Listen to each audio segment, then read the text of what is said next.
Hello and welcome to my YouTube channel ideal nurse with Purna. दोस्तों, आज हम BP का जो मोस्ट इम्पोर्टेंट टाइप होता है हाइपरटेंशन, उसके बारे में जानने वाले कि हाइपरटेंशन होता क्या है, इसकी डेफिनेशन क्या होती है, इसके टाइप्स कितने होते हैं और यह किस कारण से होता है, इसके साइन एंड सिम्टम्स क्या शो होते हैं पेशेंट में, इसका मेडिकल मैनेजमेंट क्या किया जाता है। यह वीडियो फुल हिंदी और इंग्लिश दोनों लैंग्वेज में है। सो दोस्तों, आपको जो नोट्स है वह बनाने में भी कोई प्रॉब्लम नहीं होगी। अगर आपके डाउट्स जो रहेंगे आप उसे कमेंट बॉक्स में कमेंट कीजिए, जिससे हम आपके डाउट्स होते हैं वह भी क्लियर करवाएंगे। और यह वीडियो फुल वॉच कीजिए, इसे 1 सेकंड के लिए भी स्किप्ड न कीजिए। सो दोस्तों, लेट्स स्टार्ट द टॉपिक। यह बीपी के टाइप फर्स्ट है। बीपी के जो टाइप होते हैं, एक हाइपरटेंशन होता है, एक हाइपोटेंशन होता है। हाइपरटेंशन मीन्स होता है बीपी का जो नॉर्मल लेवल होता है उससे बीपी का बढ़ जाना, जो ब्लड प्रेशर है उसका नॉर्मल लेवल से बढ़ जाना। अभी कितना ब्लड प्रेशर आपका होगा तब आपको हाइपरटेंशन हो सकता है। यदि आपका जो ब्लड प्रेशर है वह 140/90 mm/Hg या इससे ज़्यादा हुआ देन आपको क्या है, हाइपरटेंशन, या पेशेंट को क्या है, हाइपरटेंशन। और यदि आपका या पेशेंट का जो बीपी होता है वह 180 जो लिखा हुआ है 180/120 mm/Hg, अगर इतना या इससे ज़्यादा हुआ तो आपको क्या है, सीवियर हाइपरटेंशन। यह पेशेंट को सीवियर हाइपरटेंशन डिनोट करता है, जिसमें जो आपका सिस्टोलिक रक्तचाप कितना होता है 140, अगर है 140 mm/Hg, और जो डायस्टोलिक है वह 90 mm/Hg, इससे ज़्यादा होता है तो इसे उच्च रक्तचाप या हाइपरटेंशन कहते हैं। नेक्स्ट, इसके कॉजेज़ क्या क्या होते हैं। आर ओवर वेटिंग, अगर वेट ज़्यादा है, वेट ज़्यादा होने के कारण भी हाइपरटेंशन होता है। Eat too so much salt and do not eat enough fruit and vegetable, अगर पेशेंट नमक ज़्यादा खाता हो और वह फ्रूट एंड वेजिटेबल जो होते हैं, फल फूल सब्जियां, यह कम खाता हो तब भी पेशेंट को हाइपरटेंशन होने के चांसेस रहते हैं।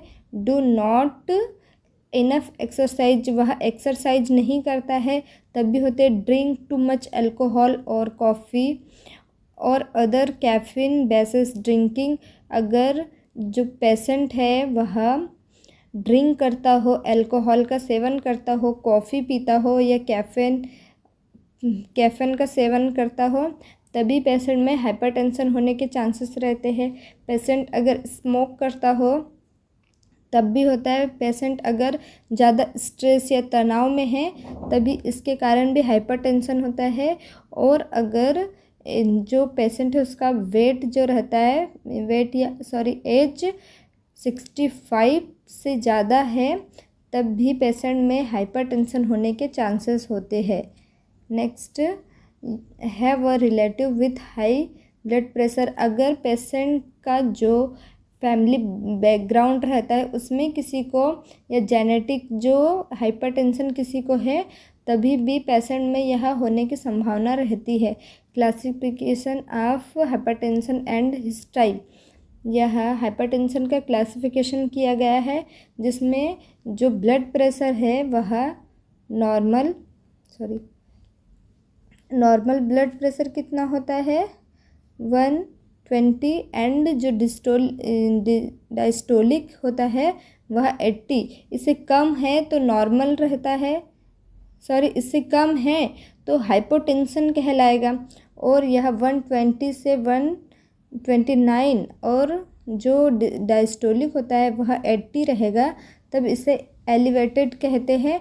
और 130 से 139 सिस्टोलिक एंड डायस्टोलिक 80 से 89 रहा तो इसे हाई ब्लड प्रेशर या हाइपरटेंशन के स्टेज फर्स्ट कहते हैं। हाई ब्लड प्रेशर की जो सेकंड स्टेज होती है उसमें बीपी का जो सिस्टोलिक होता है वह 140 और जो डायस्टोलिक होता है वह 90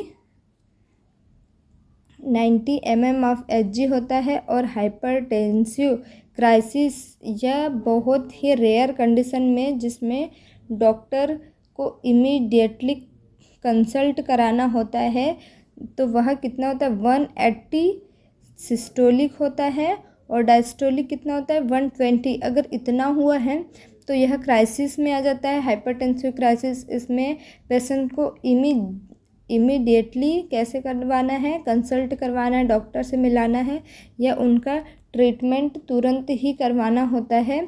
यह है क्लासिफिकेशन और इसके टाइप भी यही है। यह एग्ज़ाम के पर्पज़ से बहुत ही इम्पोर्टेंट टॉपिक होने वाला है और यह जो नोट्स के अकॉर्डिंग है, आप इसका नोट्स भी बना कर रख सकते हैं क्योंकि इसमें बहुत शॉर्ट नोट्स दिए हुए हैं।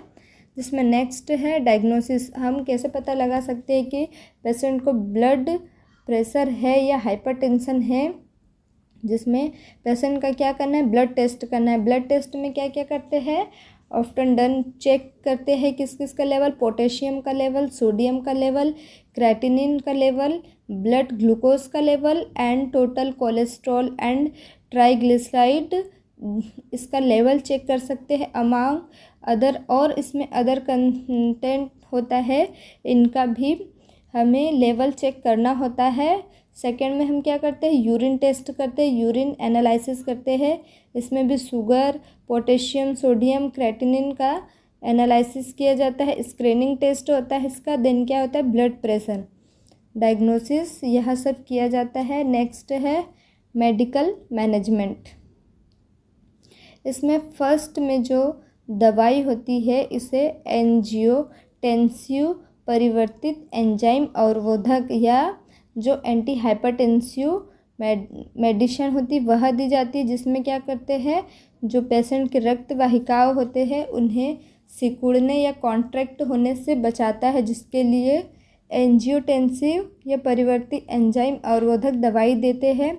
सेकेंड में क्या देते हैं, एंजियोटेंसिव सेकेंड रिसेप्टर ब्लॉकर, यह दी जाती है, जिसमें क्या करते हैं, रक्त वाहिकाओं को भी संकीर्ण होने से बचाते हैं। अगर रक्त वाहिका या जो ब्लड प्रेशर होती है वह कॉन्ट्रैक्ट होती, सिकुड़ती है, तो उसे बचाने के लिए यह दवाई दी जाती है जो एंजियोटेंसिव सेकेंड रिसेप्टर ब्लॉकर्स होते हैं। यह कैल्शियम चैनल ब्लॉकर इसे भी देते हैं। इसमें क्या करते हैं, कैल्शियम को आपके हृदय और रक्त वाहिकाओं की मांसपेशियों की कोशिकाओं में प्रवेश करने से रोकते हैं, जिससे क्या होता है, रक्त वाहिकाओं को आराम मिलता है। नेक्स्ट है मूत्रवर्धक। यह आपके शरीर से जो अतिरिक्त होता है जैसे पानी और सोडियम में से सोडियम को हटा दिया जाता है, जिससे आपके रक्त में तरल पदार्थ की मात्रा कम हो जाती है। उच्च रक्तचाप के उपचार के लिए मुख्य जो मूत्रवर्धन दवाई होती है वह थियाजाइड होती है। जो मूत्रवर्धक का उपयोग अक्सर उच्च रक्तचाप में दवाइयों के साथ किया जाता है। कभी कभी यह एक संयुक्त गोली में भी होता है। और दोस्तों यह जो दवाई होती है यह प्रेग्नेंट लेडी को नहीं दिया जाता है। जो प्रेग्नेंट लेडी होती है उसे कंसिडर नहीं किया जाता है। अगर आपको हमारा यह चैनल पसंद आए तो इसे लाइक कीजिए, शेयर कीजिए, सब्सक्राइब कीजिए और बने रहिए आइडियल नर्स विद पूर्णा के साथ। Thank you, bye bye.